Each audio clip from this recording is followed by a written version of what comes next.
The man named called Arvind Mehra, a man whose ambition was bigger than his heart. He was sharp, clever, and quick to rise in business. But his rise wasn't built on honesty. He tricked his friends, he underpaid his workers, he even cheated his own brother out of property.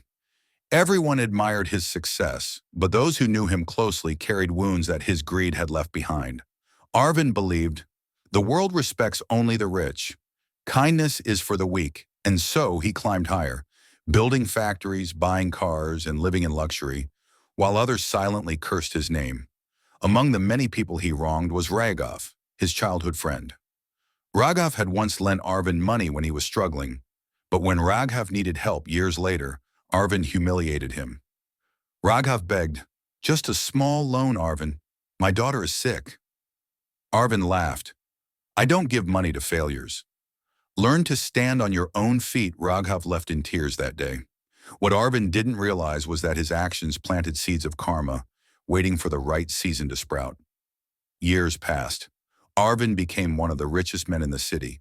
Politicians shook his hand, newspapers printed his face, and his mansion lit up the night sky. But with power came arrogance.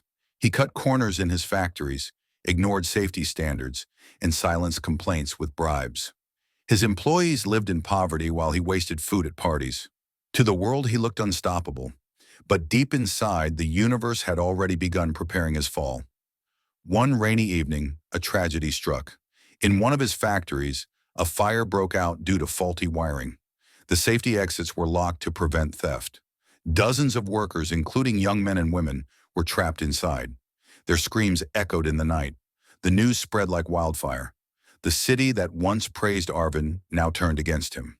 Protests erupted. His name became a symbol of greed and cruelty. For the first time, Arvind tasted fear. Court cases piled up. His wealth drained in legal battles. Business partners abandoned him. The media exposed every hidden crime. But the final blow came from within. His only son, Karan, left him. "Father," Karan said, "I can't live with your shadow anymore. Your money is cursed. I'd rather struggle with nothing than inherit your sins." Arvind's empire, once built on lies, began to crumble. The man who ruled the city now sat alone in his empty mansion. Years later, broken and forgotten, Arvind wandered the streets.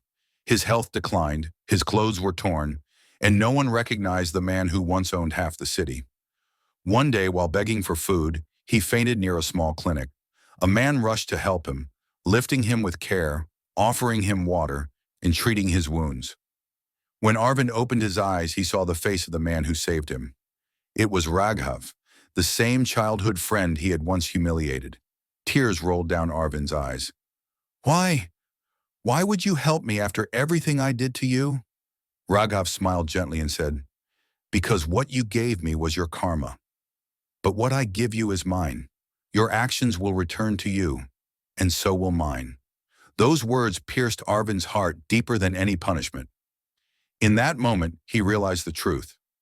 Money fades, power fades, but the energy we put into the world, good or bad, always finds its way back. Arvind spent his last years quietly helping others at Raghav's clinic. He cleaned floors, carried water, and served patients. He was no longer the proud businessman, but a humbled man seeking redemption. And before his final breath, he whispered, "Indeed, karma always returns." Moral of the story: life is a mirror. What you give, you will receive. Cheat, and you will be cheated. Help, and you will be helped. Karma never forgets. It only waits for the right time. So choose wisely, because one day your actions will knock on your own door,